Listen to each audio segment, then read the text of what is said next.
Anyway, hello my beautiful friends, it is time for another edition of the Nintendo News Roundup. Will you please join me in looking at the news and listening to it with their eyes and ears, please? The big story this week, Nintendo had another one of their Indie World presentations, which are always a pleasure, showing off a whole bunch of different cool-looking games coming to Switch in the near future. The big one more thing at the end was the reveal of Oxenfree 2. I have not played the first Oxenfree, but I heard very good things. It is on my list. I have it. I want to play it. And yeah, the sequel was just revealed right there in the Indie World, which is always fun when you get like legitimate reveals and stuff like that. The rest of it, not a whole lot of big highlights for me personally. I'd say like Ollie Ollie World looked pretty cool. Just the idea of making like a skateboarding thing, but it's an adventure, but there's characters and stuff. I think that's a lot of fun. Also The Longing, very weird and experimental. I watched a Architect of Games, that's a YouTube channel, really good channel, lots of good videos on there, made me really want to play The Longing, so I probably will. I feel like it's been a little while since we've gotten a good chunk of Retro Studios hiring news. Those are always exciting because it's the only thing we get that's almost like something for Metroid Prime 4. And their latest hire is lighting artist Chad Orr, who, just like every other hire that they've made recently, has a super duper impressive resume. Worked at like DreamWorks, worked at Disney on a bunch of big famous movies, How to Train Your Dragon and stuff, and also worked on God of War, which is, we've seen a couple people who worked on, you know, Sony's God of War. So there you go, another like just super duper skilled, super technical artist working at Retro Studios, presumably on Metroid Prime 4, technically, maybe not necessarily, but of course we're gonna assume that. Of course we are. A while back, iPhone users were having problems with Pokemon Go giving them unfair bans, seemingly for no reason. It appeared to be some sort of bug. It fixed itself, but it seems that it is back. Now just iPhone users all over the place are just getting bans and sometimes like the first warning, but like again and again and again. They keep getting a first warning for not doing anything. And so yeah, it appears that this definitely is a bug. It's not something that's supposed to be happening. So hopefully Niantic will turn that around soon. Nintendo has not brought up Labo in a while. Its future is, of course, very much in question. We don't really know. They said it was a success, but it didn't seem like it was that much of a success. It's clear that they wanted it to be one of these big, awesome Blue Ocean things. But then, for a number of reasons, it didn't really turn out that way.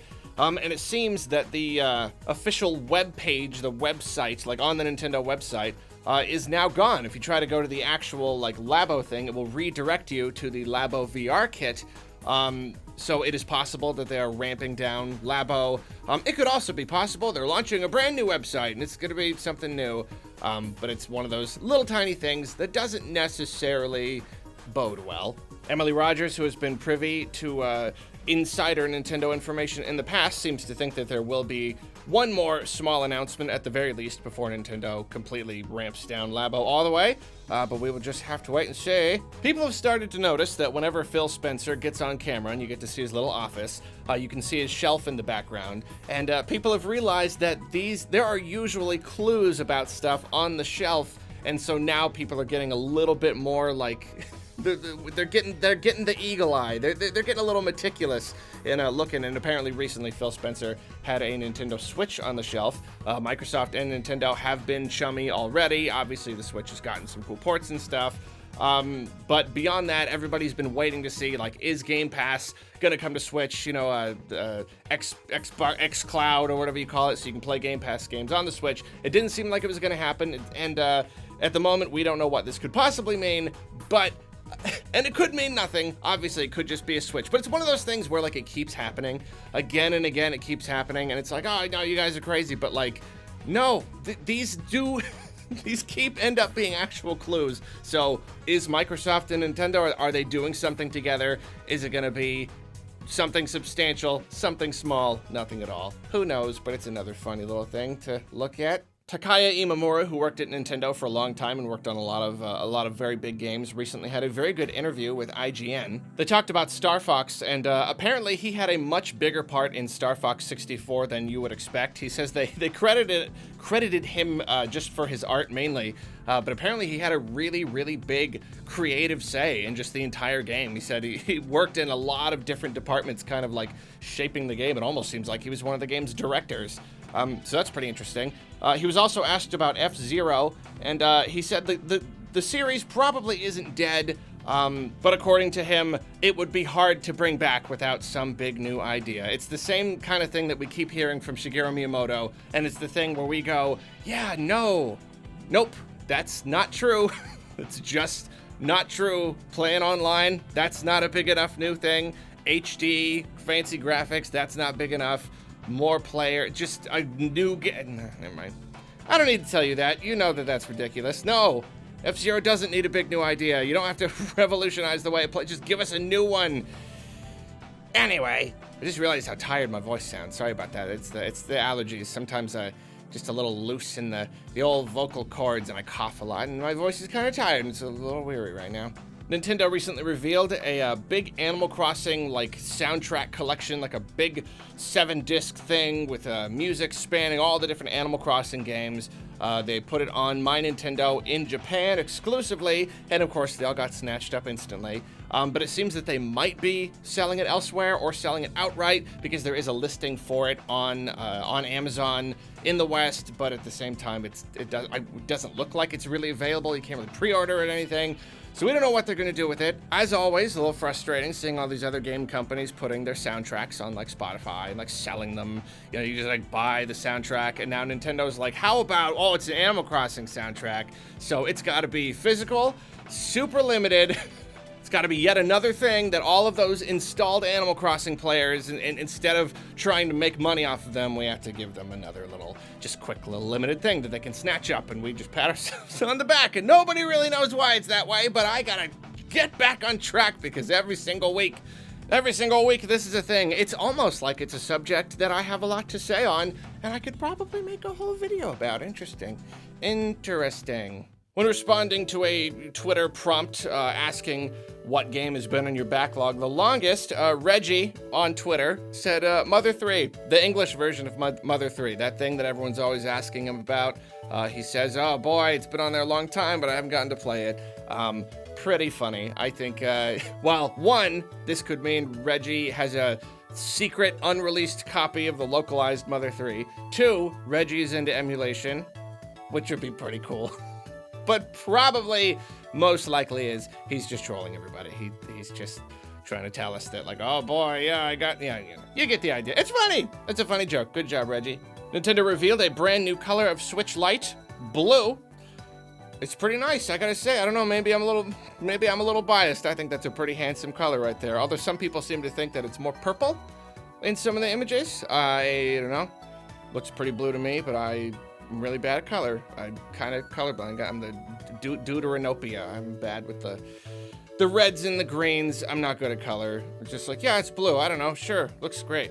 Moonpig and Nintendo are teaming up to release a line of Nintendo-related greeting cards. That's fun. It's a me, Mario. Happy 50th wedding anniversary. You're number one. Yaha. Similarly, Hallmark is releasing a line of gaming-related Christmas ornaments, and many of these, obviously, are Nintendo, although there are some non-Nintendo ones on there that are pretty sweet. You got, like, the Sonic and Tails is pretty cool, and, like, the Mickey with the Keyblade. That's incredible. That's awesome. Considerably less cute news. You may remember last year, Gary Bowser, the alleged leader of Team Executor, a notorious hacking group, was arrested, and Nintendo is now pressing charges, suing for a whole bunch of money, obviously for just years and years of selling hacked consoles. It's pirating stuff. I don't know too much about it, but like big pirate man, Nintendo don't like trying to sue. So that's that story has been developing over time. We will see how it goes. Power A has released a super fancy Switch Pro controller. Like most third-party controllers, this also does not have the NFC reader, or I don't believe it has the HD rumble either, which is disappointing, but it does have a whole bunch of other cool stuff. Swappable sticks, everything is customizable. It's got the paddles, you could, program stuff to it, and seems to be a pretty good build and everything. It's pricey, but it also does look like a pretty good controller, and my Pro controller is starting to get a little bit iffy with the sticks. Not the full drift yet, but it's kind of getting a little bit touchy, and I don't know if I want to spend $100 on a new controller, but I do like the idea of a really nice, just good, high quality controller. So I don't know, if you're on the market, maybe check that one out. This video is brought to you by Power A. If you click the link down in the description, it's an affiliate link, I get money. It's not true. No, that's true. Literally, no, that's true. It's just in the roundup because it's a Nintendo thing. The Ask Iwata book has been officially released in most territories. Well, the physical book is in most territories. A couple are still catching up, but I believe the ebook, the digital version, is available everywhere, which is cool. I'm still really pleased that this got localized at all. And so it did. I will definitely have to pick it up at some time, at some point. If you haven't heard about it or you weren't watching the roundups back when I was reporting on it earlier, it's just like a collection of like writings from Iwata and writings about Iwata, just kind of all put together into one place. It sounds like a lovely read. The lead singer of the Mountain Goats is apparently known for posting silly, nerdy stuff on his Twitter. And most recently, he posted himself improvising a soundtrack to go over Breath of the Wild while his kid plays. It's quite funny. There's guardians everywhere.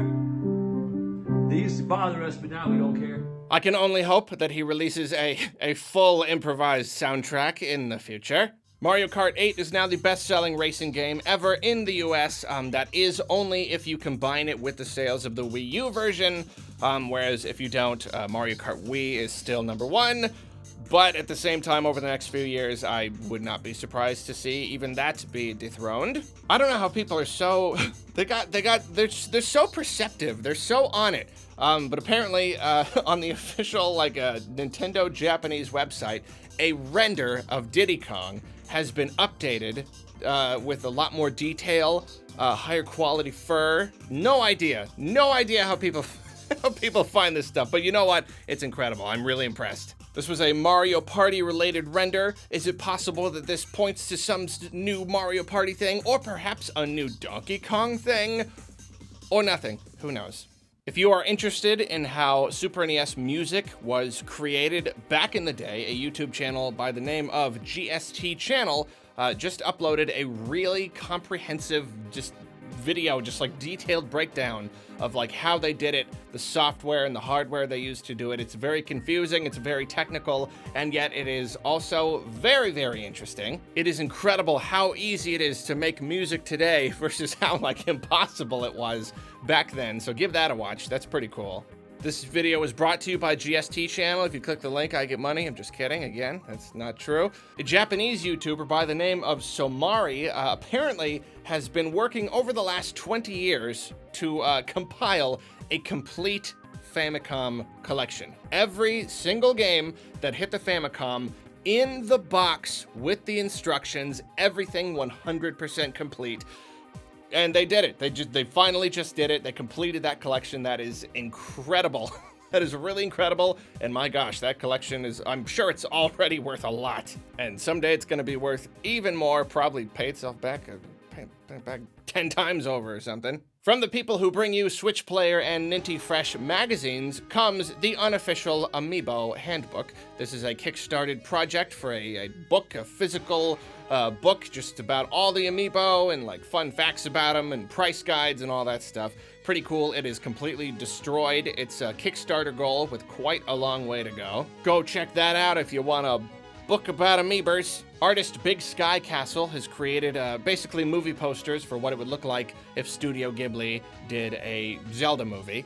And they are super duper good. The one with Link with the leaf over his head in particular is absolutely gorgeous, and it just really makes you think, doesn't it? It really makes you just go, wow, Nintendo, powerhouse, big, giant legacy, most famous game franchises ever. Studio Ghibli, legendary, super skilled, amazing, puts out amazing movies. And Nintendo decided to go with the Minions, people. They decided to go with the Minions instead. Okay, no, moving on. Just gotta move on. Jafa Mox on Instagram has created a Lego Skull Kid. It's a Lego Skull Kid. It's a Skull Kid made out of Lego. Apparently this person has created a great number of other incredible, super duper incredible Lego sculptures. Really amazing stuff. I wish I could buy these things, but I guess I just gotta right now look at the Skull Kid. Look at the Skull Kid. Anyway, that is it for the Nintendo News Roundup this week. I love you. Thank you for joining me. Have a wonderful day. And also, you thought you were going to get away. You thought you were going to get away before I reminded you. Goodbye.